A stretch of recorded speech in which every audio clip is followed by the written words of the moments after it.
I'm Billy Hallowell, and welcome to the Inside Story. We are breaking down the issues that are unfolding right now in Venezuela. I'm joined by Michael Gryboski from the Christian Post. How you doing today?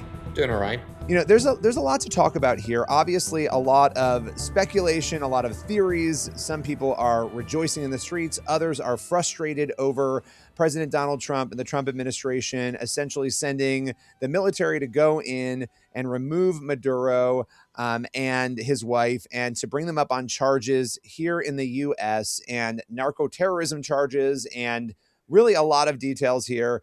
For those who don't know, can you give us a little background on the U.S. operation against Maduro? All right. Well, it starts with Maduro himself. Nicolás Maduro became president of Venezuela in 2013, following the death of Hugo Chavez. And Maduro has long been accused of, as you said, running a narco-terrorism operation, being in charge of a cartel. There's been a lot of reports about him, violently crushing dissent and rigging elections. So he was not exactly a great guy, and he was even denounced by the previous administration for his actions. On January 3rd, the U.S. military, as you said, carried out an operation to capture Maduro and his wife, and they did a series of strikes on the capital, and he was captured along with his wife. They were transported to New York, where they faced criminal charges. Maduro's already pleaded not guilty to the crimes. The vice president in Venezuela and the remaining government office holders have said that they stand with Maduro. They take his side on this. They think that he was wrongfully taken. The operation has garnered divisive reactions. I mean, some have celebrated his removal from power. A lot of Venezuelans who were living abroad have celebrated it because they didn't like that regime and what that regime was doing. Others are very concerned about this being an overreach of power by the Trump administration and violating the sovereignty of another country. So there's a lot of different accusations, a lot of different reactions to what's happened. Yeah, and I think those reactions are interesting too, because not everybody understands the history, the assumption that this might be the first time something like this has happened, which is not true at all. I mean, let's talk about other instances of regime change. One of them is Iran. And Iran today, obviously, we know the issues between not just the US and Iran, but Iran and Israel and many other countries, and what is happening inside Iran as we speak, massive protests. But let's go back to regime change there. What happened? Yes, well, there was a lot of, I mean, during the Cold War era, especially, the United States was involved in a lot of efforts to, compromise regimes, overthrow regimes that seemed to be going towards communism. And, an example of that was Iran. Back in the 1950s, Iran had an elected parliament. They had a monarch known as the Shah. During that time, there was a member of parliament named Mohammad Mossadegh. He became prime minister. He successfully pushed for various reforms, things like greatly limiting the power of the Shah and nationalizing the country's oil reserves. And there was a lot of concerns in both the United Kingdom and the United States over Mossadegh and what he was doing, and his brand of nationalism and his sidelining of the Shah. And so, due to the threat imposed to economic interests, concerns that he was leaning more and more towards communism during the Cold War, the U.S. and the United Kingdom helped stage a coup in 1953 that deposed Mossadegh and put the Shah back in power.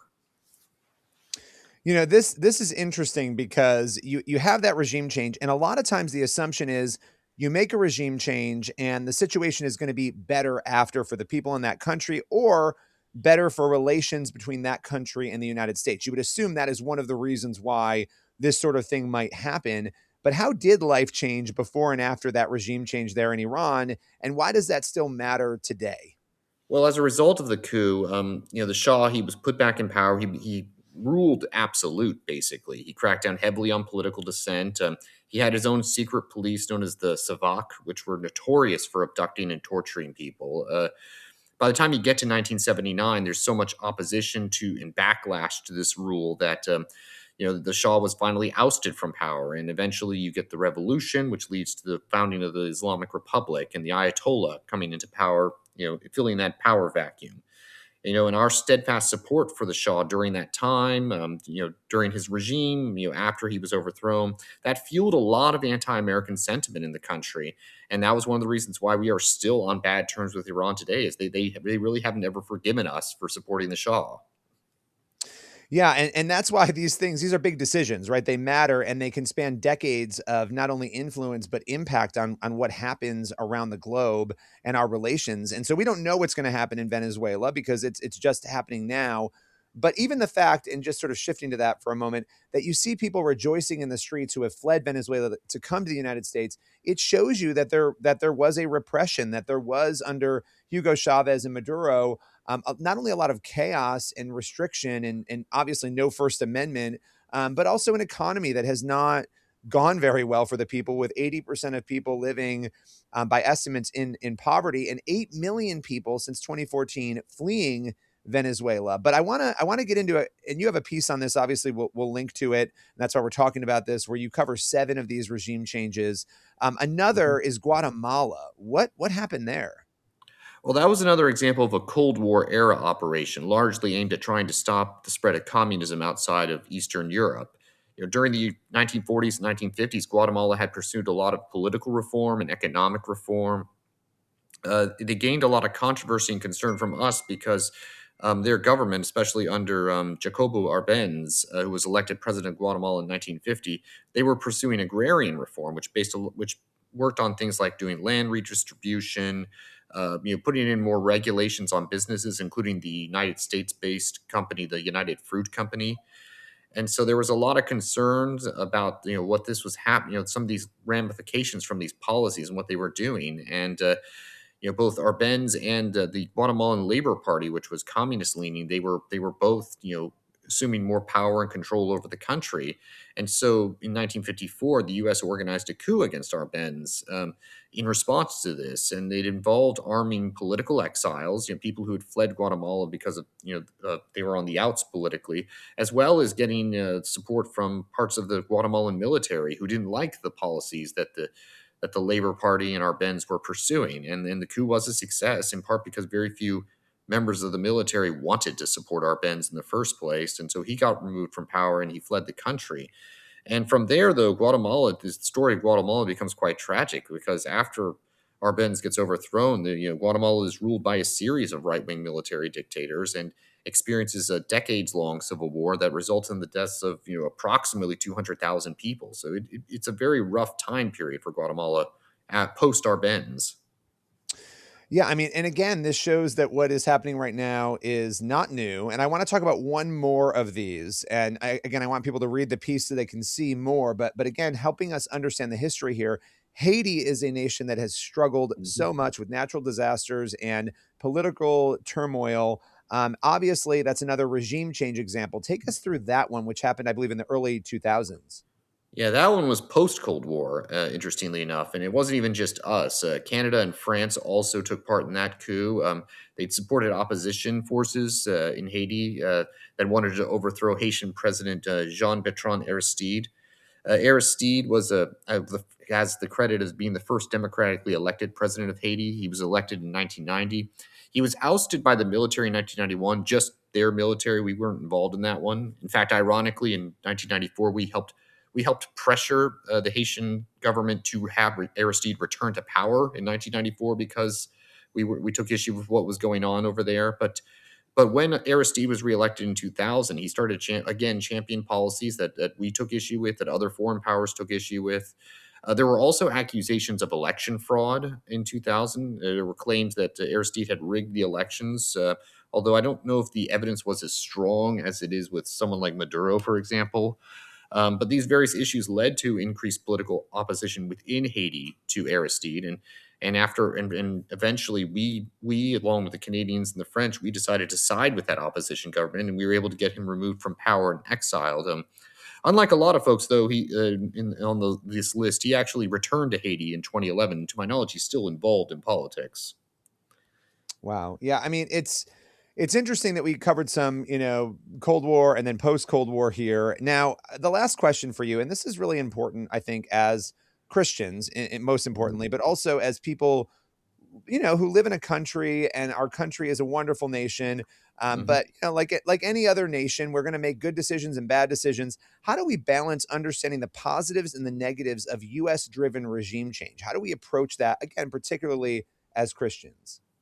Well, famed American historian Stephen E. Ambrose once wrote that, quote, History is not black and white, nor is it propaganda. History is ambiguous if told honestly. And one thing to understand about this, in light of that Ambrose quote, is that one thing to understand about these and other US backed operations for changes in regimes is that they are complicated. I mean, if the US had left many of these places alone during the Cold War, they likely would have fallen to communism and possibly experienced regimes that were worse than what they got.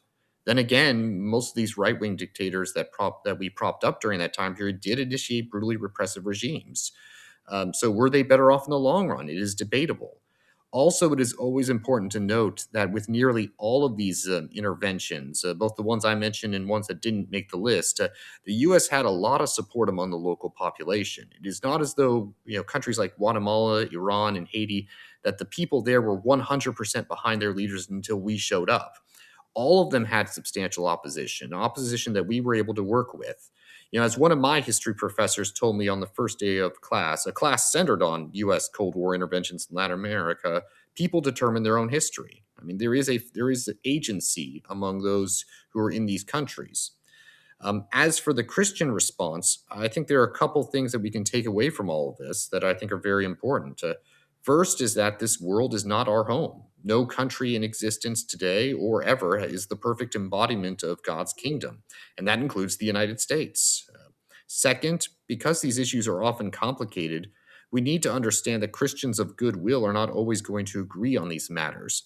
While I may like the idea that Maduro is no longer in power, other Christians are being bothered by the way in which he was removed, and the possible fallout is understandable. Taking one position or the other does not mean someone has gone apostate. And third, given how few interventions have resulted in a better situation on the ground, it should serve as a reminder that ultimately worldly power cannot solve the problem of evil. It may score some victories here and there, but such things cannot guarantee an end to all conflict. As Alexander Solzhenitsyn once said, the line separating good and evil passes not through states, nor between classes, nor between political parties, but right through every human heart.